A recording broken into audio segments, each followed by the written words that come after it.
आणि मला वाटतं की हे ड्रग्स कुठून येतात, आपल्या प्रत्येक शहरांमध्ये येतात. पुणे असेल, नाशिक असेल, मुंबई असेल, हे किती प्रमाणात येतात हे पण मी तुम्हाला सांगेन. हे थांबवण्याची ताकद सरकारमध्ये नाही आहे का? दरवेळेला अशा काहीतरी प्रकार झाल्यावर मला वाटतं की आपण कुठेतरी ह्याच्यावर चर्चा करतो.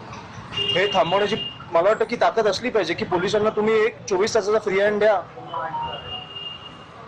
हे सगळ्या गोष्टी सुटतील. मला आता कळायला लागलं की शाळांच्या बाजूला ड्रग्ज विकले जातात पुण्यामध्ये, नाशिकमध्ये. ही कुठची परिस्थिती? आपण कुठे आणून ठेवलोय आपल्या शहरांना? ह्या कुठेतरी गोष्टींवर आपण विचार करणार आहोत की नाही की एक पार्टी, खूप दुर्दैवी झालं, पण ज्या प्रमाणात ड्रग्ज येत आहेत, ज्या प्रमाणात ड्रग्ज कन्झ्युम केले जात आहेत, हे खूप खूप भीषण आहे. ह्याचे आकडे सरकारकडे नाही आहेत. याच्यामध्ये आपण पाहतो की आनंद पटेल जो ड्रग तस्कर आहे याला पोलिसांनी अटक केलेली आहे. त्यांच्या वडिलांचं जे समोर आलेले आहेत कारण ते रेस्टिंग माफिया होते असं, म्हणजे त्याच्या मार्फत हे सगळं ड्रग ते घेत होते, म्हणजे इतर देशातून किंवा इतर राज्यातून. अशी मी तुम्हाला किती नावं देऊ? असे एक माणूस नाहीये ना. अशी किती नावं देऊ तुम्हाला की कुठे आपल्या माझा मुलगा आता शाळेत जाईल, तुमची मुलं आता शाळेत जातील. एक भीती तर वाटते ना की आपल्या शाळेच्या बाजूला ड्रग्ज विकले जातात. एका माणसाला एक प्रकरण बाहेर आल्यावर आपण त्या माणसाबद्दल बोलायला लागतो. एक मला वाटतं एक्झाम्पल सेट केलं पाहिजे की हा माणूस पकडला गेला ना, कठोर कारवाई करा. जी शिक्षा देऊ, जी घाणेरडी शिक्षा देऊ शकता ती द्या. एक एक्झाम्पल सेट करा की तुम्हाला ह्या आपल्या राज्यात ड्रग्ज आले नाही पाहिजे, त्याच्यासाठी आपण काम नाही करू शकलो ना, तर मला वाटतं आपण कुठेतरी चुकतोय. आणि किती सोपी गोष्ट आहे. प्रशासनाला ड्रग्ज थांबवता येत नाहीत, कुठून येत आहेत? या विरोधात मनसे रस्त्यावर उतरेल. पुण्यातही अनेक आम्ही उतरून काय करू? राज्यभरामध्ये आम्ही उतरून पुण्यात काय करू? आम्ही पुण्यात उतरलो, नाशिकमध्ये मरणार लोक, मुंबईत मरणार लोक. कुठेतरी प्रशासनाने ही गोष्ट हातात घेतली पाहिजे ना. आम्ही तर उतरूच, आम्ही तुमच्या समोर आणूच, पण त्याच्यावर कारवाई काय होते? आता हा जो माणूस पकडला गेलाय, आपण 10 दिवसांनी बोलू याच्यावर कारवाई काय होते. आपल्याकडे बातम्या एवढ्या असतात की आपण विसरून जातो की काय झालंय. नेस्को आपण 10 दिवसांनी विसरून जाणार. तो पुण्यातच झालेला ना. मला वाटतं की तो ज्यांनी ठोकलेलं पॉश, काय झालं त्याचं? जामीन झाला, पण तो प्रकरण आपण विसरलो ना. त्या बाई आणि जे ते बाईकवर होते त्यांचा मृत्यू झाला, 2 तरुण. पण आपण त्या विषयाला विसरून गेलो. आता नेस्को बद्दल बोलतोय. हे आपण किती वेळ चालू ठेवणार आहोत? कधीतरी मला वाटतं की आपण सरकारचे कोणी आले प्रतिनिधी, मला वाटतं प्रश्न विचारले पाहिजेत की काय चालू आहे तुमचं? का ड्रग्ज येतात एवढे? तुम्हाला पण माहितीये, मला पण माहितीये कुठे वाटले जात आहेत. का थांबत नाहीयेत? ड्रग्सचे पैसे कोणाला जातात सरकारमध्ये? हे प्रश्न तर विचारले पाहिजेत ना आपण. आतापर्यंत तरी मला वाटतं की डेमोक्रेसी आहे, लोकशाही आहे असं मला वाटतं. पुण्यातल्या आयटी कंपनीमध्ये सुद्धा आता महिलांच्या लैंगिक अत्याचाराच्या घटना समोर आलेल्या आहेत. नाशिक प्रकरणात अटक झालेली आहे. तुम्ही पुण्यात आहात, पुण्यात एवढी मोठी आयटी इंडस्ट्री आहे, जगभरातून लोक येतात, त्याचं ऑडिट होणं गरजेचं आहे का? कारण हिंजवडी पार्क सारखे असे आयटी हब आहे. 100%. हे काय बोलायची गोष्ट आहे का?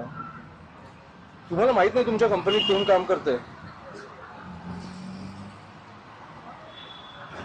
हे काय, हे कंपनी थर्ड पार्टीचे इश्यूज आहेत असं म्हणून टाळती आहे आणि मल्टीनॅशनल. हा प्रश्नच चुकीचा आहे ना. झालंच पाहिजे. माझा याच्यावर काय ओपिनियन घेताय?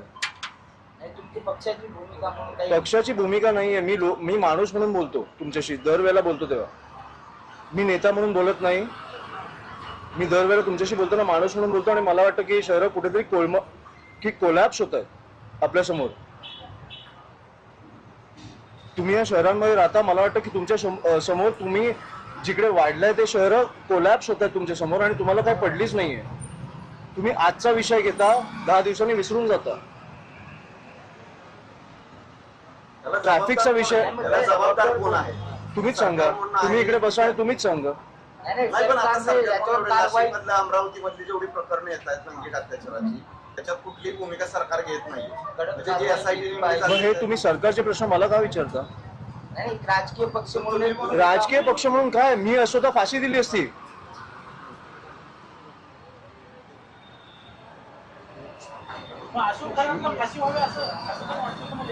अशा प्रकारे कोणी फसवलं, एक एक्झाम्पल सेट करा. तुम्ही जर एक्झाम्पल सेट केलं नाही तर हे असेच करत बसणार. कुठच्या तरी मंत्र्याच्या पाया धरून हे बाहेर येणार लोक. पण गृह खाते चौकशीच्या वर कुठेतरी अशा प्रकारे चुकल्यावर आपल्याला कुठेतरी एक हे पाहिजे ना की जाणीव, की तुम्ही एक जाणीव करून दिली पाहिजे लोकांना की अशी प्रकारे असा प्रकार परत नाही होणार. सर नाही, विषय असा आहे ना, अमरावतीचे जे प्रकरण आहे किंवा नाशिकचे प्रकरण, अमरावतीच्या प्रकरणात त्या मुलाने जवळपास 150 मुलींचं लैंगिक शोषण केलं, 350 व्हिडिओ बनवले, त्याच्यात आता अनेक आरोपी निष्पन्न होत आहेत. राज्याचं गृह खातं यावरती कमी पडतंय का सगळ्यामध्ये? अमरावती, नाशिक अनेक ठिकाणी लैंगिक अत्याचाराचे प्रकार. माझं एवढंच म्हणणं आहे, तुम्ही पोलिसांना 24 तास फ्री हँड द्या.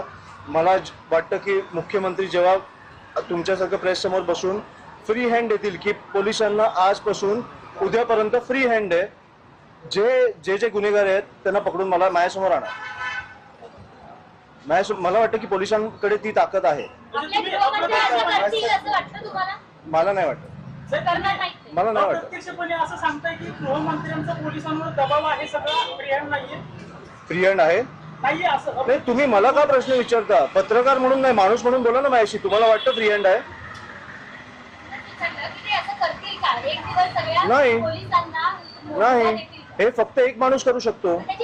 हे फक्त एक माणूस करू शकतो. तुम्हीच बोललात.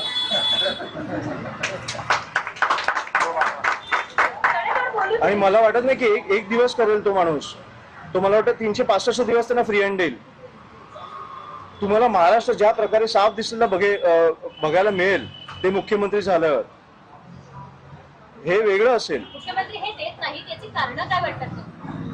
नाही, मला कारण माहित नाही. कारण तुम्हाला जास्त माहित असेल, पण मला वाटतं दिलं पाहिजे मुख्यमंत्र्यांनी. तुमच्या पक्षाचे माजी आमदार राजू पाटील आहेत, ते कालच्या अधिवेशनानंतर म्हणले की आता ही लोकसंख्या म्हणजे खासदाराची संख्या वाढणार आहे, अतिरिक्त ताण होणार आहे, ते पेन्शन योजना आहे ती बंद केली पाहिजे. पक्षाची जी भूमिका आहे का की इतर करदात्याचा सगळा पैसा जो आहे तो विनाकारण. आम्ही आता बैठकांना जाऊ. कुठेतरी आपण भरकटतोय. मी तुम्हाला आज पुण्याचं सांगायला आलेलो. पुण्यात आम्ही नेते ते शाखाध्यक्षपर्यंत सगळ्यांना